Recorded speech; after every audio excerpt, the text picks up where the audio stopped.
Hey everybody, welcome back. Today we are finishing up Proverbs. Seems like it's been a little bit of a journey to get there, but we are looking at Proverbs 30 and 31, and they are part of this extended edition of Proverbs, primarily because chapter 30 is from Agur, and chapter 31 is from Lemuel. Lemuel. Oh man, I said that wrong. What'd you say? Lemuel. Lemuel. It's like a French Lemuel. Both are most likely not Israelite, most likely not Jewish. There is a chance that they were, but it's a small chance. And these are just like final tacked on words of wisdom that found their way into Proverbs very early on. So as we look over 30 and 31, what stands out to you? Oh, kicking it old school. So I guess I really appreciated some like specific things from chapter 30, and then I also was like kind of fascinated by just the overall chapter 31. Yeah. So chapter 30, I really liked like the very last, I don't know, 10 verses or so, 9 verses, where it talks about like insects and animals and how, and this is chapter 30 verses 24 to 33. It talks about how all of these different insects in the first set of verses, how they are so small, yet they do such incredibly crazy things. So like comparing ants, like they're not as strong, like they're pathetic, but together they can provide food for their entire colony, whatever, in the summer. Badgers, rock badgers, they're not mighty, but they can live off of a cliff. Okay, like that's pretty insane. It says locusts don't have a king, but they march in rank. So like just recognizing that like, hey, these are just bugs and they do incredible things and they're not people, but they can do really weird and crazy stuff. Then as we get into like the end part of the chapter, it talks about animals and how these animals, specifically like a lion, it's the mightiest of beasts and it doesn't turn its back on anything. A strutting rooster, a he-goat, is like, or is that what it said? It's like a king whose army is with him. So like there's like this pride that they have, even though they're just animals. So I'm not sure if like the comparison is necessarily like, I don't know, correct me if I'm wrong, but it just seems to be like, hey, like these are what animals and like bugs can do. Like, what do you think that God can do? That verse about sparrows just keeps coming to my mind over and over again. Like, God takes care of the sparrows. Like, how much more worth are you than a sparrow? So that's like that word picture that just keeps coming back to my mind over and over. It's definitely just trying to encourage godly kings. If you're going to be a wise king, if you're going to make good decisions, you're going to learn from these small animals. You're going to learn not to be too proud. You're going to learn not to pursue strife. You're going to care for your people, and you're going to raise up a nation of people that honors each other, honors God. And you can see that in the proverb. Well, even in the last 2 verses specifically, if you've been foolish, exalting yourself, then you're devising evil. Put your hand over your mouth, basically, is what it's saying. Just shut up and like lead your people well. Yeah. So that was kind of cool how it kind of ended in that tone that you were talking about too. Yeah. So then we have Proverbs 31. This may be one of the more famous, known, or I don't know, discussed Proverbs. Yeah. Well, specifically the end, because it's like this unique call out to a woman who fears the Lord, or an excellent wife who fears the Lord. But I think what's more interesting that I never really realized, I always think Proverbs 31, oh, that's about the women, right? Yeah. But then there's like this weird little section right beforehand. There's a whole section before that was like that. It definitely caught my attention. So like it's like the mother that's speaking to the son, the king. How did you say it? Well, it's like trying Lemuel. to raise up a wise king. Lemuel, I meant the name. But anyway, he talks about, or this is the mother saying like, hey, my son, don't give your strength to women. But then it goes into this whole thing about like, don't drink wine because it basically like that keeps your sight or your, I don't know, your vision for the people, like it keeps it foggy. So don't do Yes. that. But then it goes right into the next couple verses where it's talking about strong drink is give it to the one who's perishing. Give it to the one who's in bitter distress so they can forget their poverty and all their problems. I don't know about that. That seems a little sketchy to me. I think the primary idea is, as a king, you should be wise and caring for your people, not distorted and confused by whatever the world will give you. So in this case, it's by wine or strong drink. It's not the first time we've heard about wine allowing people to forget their problems. So it's interesting for sure. Mm-hmm. Yeah. So anyway, I guess I was kind of like, hey, this seems odd because we believe that all scripture is like, Yeah. what's the word again? God breathed. God breathed. Yeah. What's inerrant? Yeah. So like, it just seems odd that like like you would not preach this.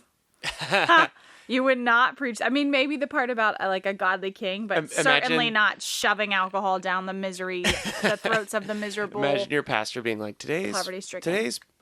sermon is going to be on how if you're poor, you should get drunk. Right, Like, exactly. No. Or if you're in pain or whatever. So that struck me as a little odd. So that is a good example of you should strive to read and understand the entire Bible, because when Correct. you do that, you can hold those things in tension. Yeah, but it's also true too, because like when I read that, I was like, oh wow, even understanding that these words are from someone who was just some rando king throughout history, probably not an Israelite.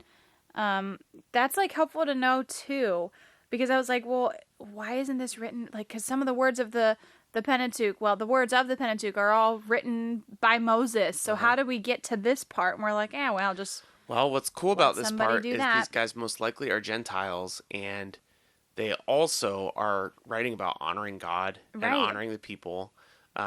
It's not the first time that we've been exposed to kings and leaders who are most likely not Jewish people. Think of Melchizedek is probably like the most famous kind of out of nowhere guy yeah. who knew God. So I guess that's kind of cool to see those connections too. Because I mean, why limit ourselves? Like, oh, you can't have been part of what God intended for the world to know about Himself simply because you weren't an Israelite. That's silly. Exactly, and that protects us from believing like weird things about our own culture or our own group of people.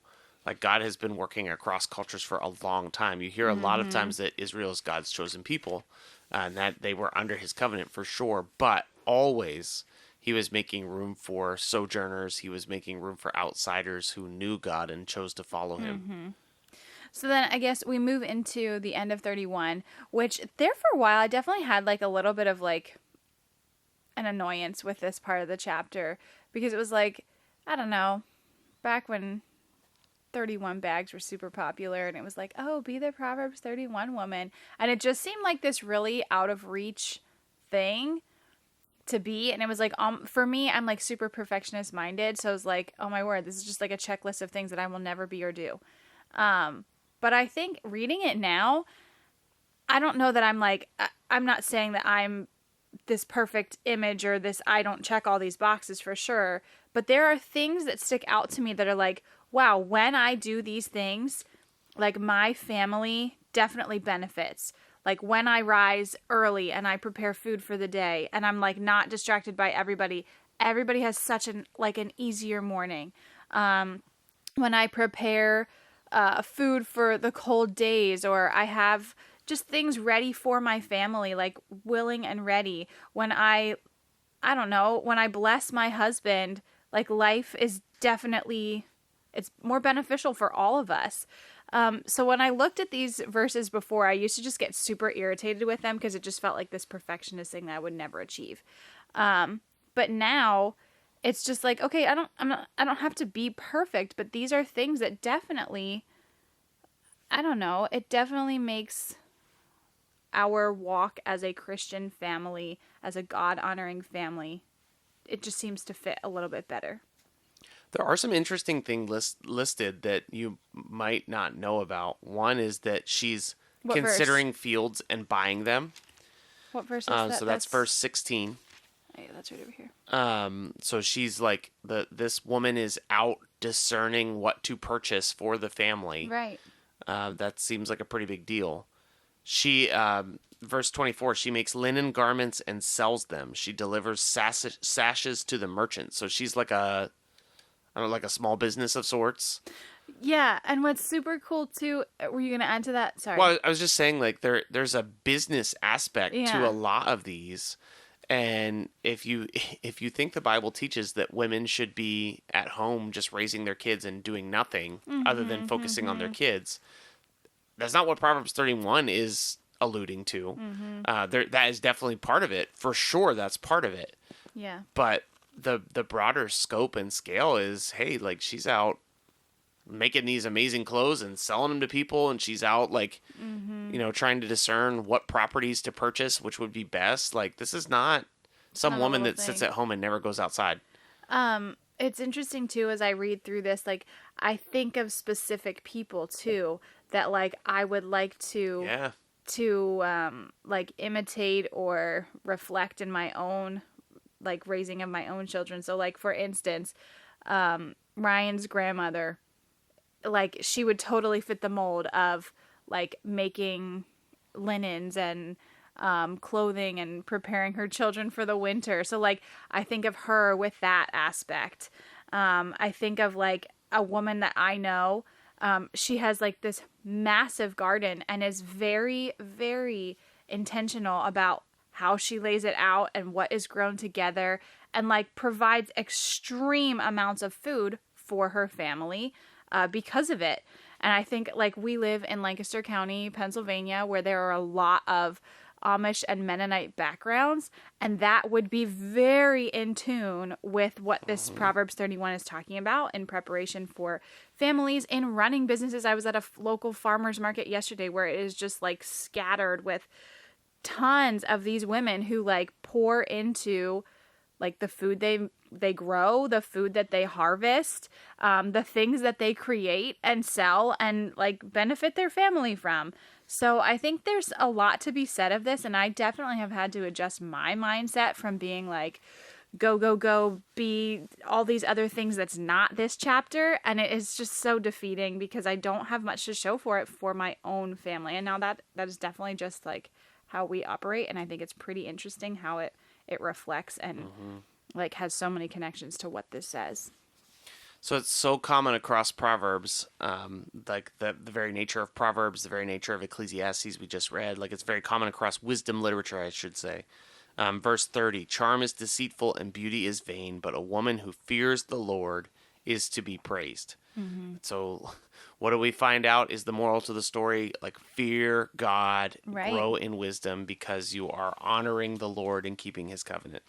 And I think, too, a lot of the times when you start doing that, when you start really taking that verse into, like, practically and seriously, a lot of these other verses in chapter 31 about that woman, the Proverbs 31 woman, don't seem as far or out of reach. It's like, oh, well, that just makes sense. I should be giving myself in this way for my family, for my children, for my husband. We should add that bonus extra credit is that chapter 31, verse 10 through further down through, it's an acrostic poem. So each line would have started with the letter of the Hebrew alphabet, which is why it's like a pretty. It's just a list. Boom, boom, boom, boom. She boom, is. So it's just following along with those letters. So what do we do about this with our real lives? Well, I would consider, because I think I don't know. Take it for what it's worth. I think chapter 30, like we were talking about, really focuses on, like, a king, but also in a way, like, how you deal justly, like, on a day-to-day basis is actually really important for men. And I think for women, in chapter 31, there's a lot to be said of how you are raising your family, interacting with others, going about your day-to-day. So I would say, like, really listen for yourself to these 2 chapters today. I mean, if you're a man, obviously there are certain things that really resonate. I believe in chapter 30.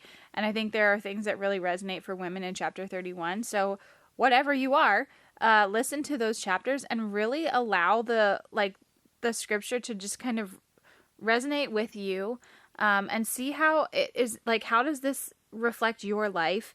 And maybe what are some things where you can, like, allow God to maybe do a little work in your own heart of things that maybe you could grow in, and how you can live these 2 specific proverbs out in your own life.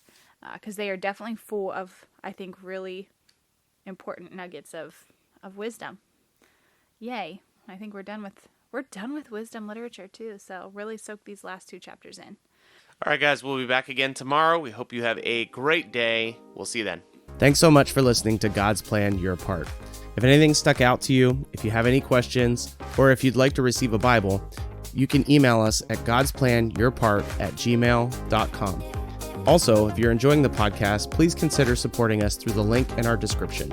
We love that you're on this journey with us, and we hope you have a great day. See you tomorrow.